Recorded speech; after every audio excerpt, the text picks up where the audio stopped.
حقیقی آزادی کی جنگ ہے. حقیقی آزادی کی جنگ میں آپ کو پتہ ہے کن سے لڑ رہے ہیں؟ وہ مافیا، وہ کرپٹ مافیا، وہ اشرافیہ جو پاکستان کی جان نہیں چھوڑنا چاہتے. اس جنگ میں عوام ہمارے ساتھ ہیں. انشاءاللہ یہ اب عمران خان کی فتح نہیں ہے، یہ 25 کروڑ عوام کی فتح ہے. اور یہ الیکشن کمیشن یا سپریم کورٹ آف پاکستان، یہ میرا میسج ہے سپریم کورٹ آف پاکستان کو بھی کہ ہم آئین کے اندر رہ کے چیزیں کر رہے ہیں. ہم نے اس ٹائم بھی کہا تھا کہ الیکشن جو ہے آر او سے مت کریں. آپ نے آر او کا رول دیکھ لیا ہے کہ آر اوز نے کس طریقے الیکشن کروائے ہیں اور کس طرح جیتی ہوئی سیٹیں فارم 45 کو 47 میں کس طرح تبدیل کر کے سارے نتائج کو تبدیل کیا گیا. ڈویژنل بینچ نے فیصلہ دیا، آپ نے وہ فیصلہ بھی دیکھ لیا. اب جو سپریم کورٹ آف پاکستان نے فیصلہ دیا، اس ٹائم میں نے یہ کہا تھا کہ چیف جسٹس پاکستان کو یہ کیس سننا بھی نہیں چاہیے تھا، کیونکہ وہ عمران خان کی ذات کے خلاف ہے. وہ عمران خان کا نام سنتے ہی ان کے خلاف ہو جاتے ہیں. تو لہٰذا میں نے تو ریکویسٹ کی تھی کہ یہ دوسرے کسی بینچ میں سنا جانا چاہیے. اب جو وہاں ایکچولی جو ہمارے لیے مسئلہ بنا کہ ہم سے انہوں نے جو ایک پلان تھا کہ پارٹی سے بلے کا نشان لینا ہے. اب اس فیصلے کو پڑھ لیں. جو سپریم کورٹ آف پاکستان کا مینڈیٹ ہرگز نہیں تھا، وہ ٹوٹلی مینڈیٹ جو تھا الیکشن کمیشن آف پاکستان کا، جو الیکشن ایکٹ 2017 اور 2017 کے الیکشن رولز کے تحت آتا ہے. کیا ہم نے الیکشن اس طرح نہیں کرایا؟ کیا اسی دن ایک اور پارٹی ANP جس کو 20,000 روپے جرمانہ کر کے 2155 کے تحت اس کو 20,000 جرمانہ کر کے ان کو نشان بحال کر دیا گیا. تو لہٰذا یہ آپ کو پتہ ہے کہ کیا ہونے جا رہا تھا اور کیا ہوا ہمارے ساتھ.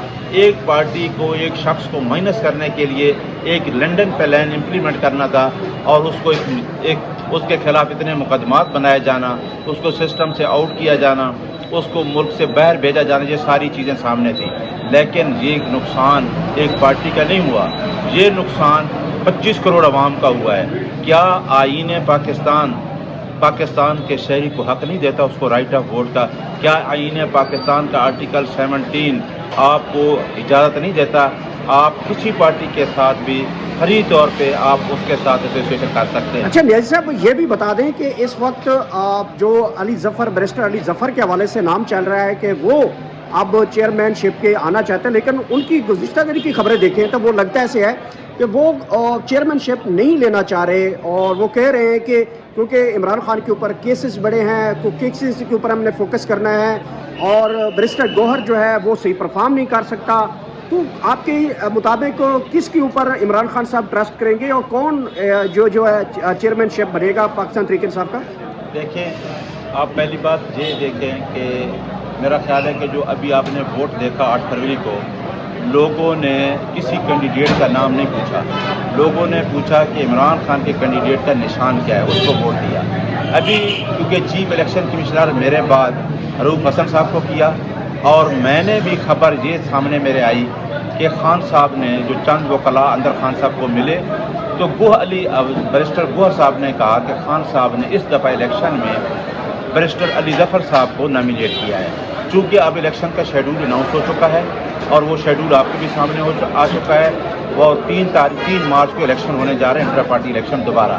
لیکن اب پارٹی نے دیکھنا ہے کہ ہمارے لیے جو موضوع ہے، اور وہ پارٹی اسی بات پہ یقین کرتی جو خان صاحب کہہ دیتے ہیں. کیونکہ یہ پارٹی جو ہے، اس کا ویژن جو ہے وہ خان صاحب نے دیا، وہی آئین کی بالادستی کی بات کرتا ہے، وہی قانون کی حکمرانی کی بات کرتا ہے. اور میرا خیال ہے ہم تمام لوگ خان صاحب کی آواز پہ لبیک کہنے والے اس وجہ سے ہیں کہ عمران خان یہ چاہ رہا ہے کہ ملک کے اندر رول آف لا آئے.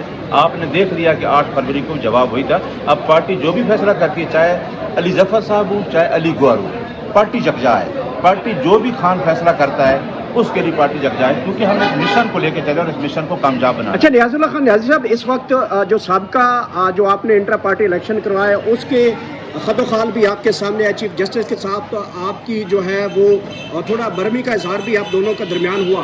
اس کے بعد آپ کے ساتھ جو ریزرو سیٹیں تھیں یا دوسری جو سیٹیں ہوتی ہیں ریزرو سیٹیں پاکستان تحریک انصاف کی، ان کا مسئلہ بنا. سنی اتحاد میں آپ لوگ جو ہے وہ اس وقت الحاق کر چکے ہیں، تو ابھی تک چیف الیکشن کمیشن کی جانب سے ابھی تک بھی فیصلہ نہیں آ سکا. لگ ایسے رہا ہے کہ جیسے آپ کو وہ سیٹوں سے محروم کیا جا رہا ہے. دیکھیں، میں پہلے تو آپ کو یہ بتانا چاہتا ہوں کہ یہ وہ الیکشن کمیشن ہے کہ جب انٹرا پارٹی کا فیصلہ پشاور ہائی کورٹ نے کیا تو ایک constitutional body election commission of Pakistan جا کے اس میں ایز اے پٹیشن فائل کرتا ہے، اور وہی الیکشن کمیشن جو 2 دن بعد ہم شیڈول میں اپنا نشان دینے والے تھے، اس ٹائم بھی جا کے election commission of Pakistan supreme court of Pakistan میں اپنی پٹیشن دائر کرتا ہے۔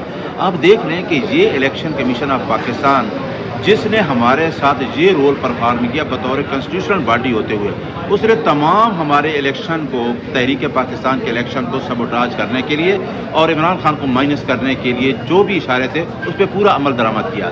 چیف جسٹس پاکستان سے بھی ہمارا ذاتی کوئی اختلاف نہیں، میری ہمیشہ جنگ رہی ہے گوہر صاحب رول آف لا کے لیے، آپ نے میرے پہلے بھی انٹرویو کیا ہے۔ میں ہمیشہ یہ چاہتا ہوں، میں عدلیہ تحریک کا حصہ رہا ہوں، میں عدلیہ کے تمام ججز جو اس تحریک میں بحال ہوئے ان کو میسج دینا چاہتا ہوں کہ عوام آپ کی طرف دیکھ رہی ہے، عوام یہ چاہتی ہے کہ ملک کے اندر آئین کی بالادستی اور قانون کی حکمرانی ہو۔ ہمیں کیا اس الیکشن کمیشن جس نے رزلٹ دی آپ کے سامنے، جس نے 45 فارم غائب کر دیا ہے، جس نے ہمارے جیتے ہوئے کینڈیڈیٹس کو مائنس کر دیا ہے، یعنی اتنی بڑی جنگ جس نے ایک نشان ہم سے لے لیا ہے، کیا ہم اسے توقع کر سکتے ہیں؟ اگر ہم متحدہ کونسل میں گئے ہیں، سنی کونسل میں اتحاد کیا ہے اور تمام پارٹیوں میں ضم کی ہے، اس کے باوجود بھی ہمیں الیکشن کمیشن کے اوپر کوئی اعتبار نہیں۔ الیکشن کمیشن بالکل ہمیں مائنس کرے گا اور وہ کہے گا کہ آخری سوال سے نیازی صاحب بتا دیں، یہ وہی چیف الیکشن کمیشن اور یہ وہی چیف جسٹس ہے، اگر 3 مارچ کے انٹرا پارٹی الیکشن کے بعد پھر بھی کوئی سکم رہ گئے اور پھر آپ کی پارٹی کے ساتھ سنی اتحاد کے ساتھ الحاق ہے، تو کہیں اب آپ کی پارٹی نہ ختم ہو جائے، پاکستان تحریک انصاف بھی نہ ختم ہو جائے، وحدت المسلمین بھی نہ ختم ہو جائے، تو یہ ایک ایسا الیکشن ہونے جا رہا ہے جس کے بعد آپ کے ساتھ لگتا ہے کہ یہ لوگ انصاف کر پائیں گے؟ میں آپ کو بتاؤں، ہماری جب عمران خان سے جیل میں 2 دفعہ ملاقات ہوئی تو ہم نے عمران خان کو بتا دیا تھا کہ الیکشن سے بائی کارڈ نہیں رہا، ہم جمہوری پروسیس کا حصہ بنائیں۔ آپ کو پتہ ہے کہ 8 فروری کو بھی ہمارے لوگوں کو جس طریقے سے روکا گیا، ریلیوں کو روکا گیا، آئینی حق سے ہمیں محروم کیا گیا، ہم نہیں روکے، ہم کبھی بھی پیچھے نہیں جائیں گے۔ ہاں، عمران خان کی لڑائی کیا ہے؟ عمران خان کو جو فارمولہ بتایا جا رہا ہے، عمران خان کو جو فارمولہ بتایا جائے، عمران خان اس پہ عمل درآمد نہیں کر رہا۔ عمران خان کو ڈیل کا کہا جا رہا ہے، عمران خان ڈیل پہ نہیں عمل کر رہا ہے۔ عمران خان کہتا ہے کہ ایک ہی ڈیل ہے، وہ ہے پاکستان کی عوام۔ میرا جو مقصد ہے وہ پاکستان کے نچلے طبقے کو اٹھانا۔ یہ بڑی جنگ ہے، جو جنگ ہم لڑ رہے ہیں، یہ آئین کی بالادستی، قانون کی حکمرانی، عوام کی آزادی، حقیقی آزادی کی جنگ ہے۔ حقیقی آزادی کی جنگ میں آپ کو پتہ ہے کن سے لڑ رہے ہیں؟ وہ مافیا، وہ کرپٹ مافیا، وہ اشرافیہ جو پاکستان کی جان نہیں چھوڑنا چاہتے۔ اس جنگ میں عوام ہمارے ساتھ ہیں۔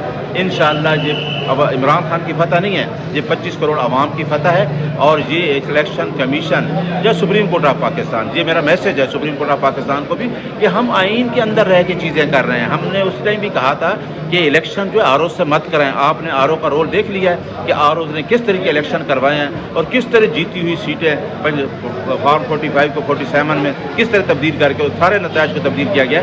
یہ جنگ چھوٹی نہیں ہے، یہ بہت بڑی جنگ اگر کوئی سمجھے، اور عدلیہ کو سوچنا چاہیے۔ اس ٹائم عدلیہ کے بڑا امتحان ہے۔ جس عدلیہ کی جنگ ہم روڈوں پہ لڑتے رہے، اس عدلیہ کو سوچنا چاہیے، اور خصوصاً سپریم کورٹ آف پاکستان کے ججز کو یہ سوچنا چاہیے کہ 25 کروڑ عوام کی اگر آواز بند کی گئی، اگر میڈیا کی آواز بند کی گئی، تو لوگ اس سے زیادہ ابھریں گے۔ جو 8 فروری کو لوگ سامنے آئے، اس سے بھی زیادہ لوگ سامنے آئیں گے انشاءاللہ۔ Thank you sir, thank you.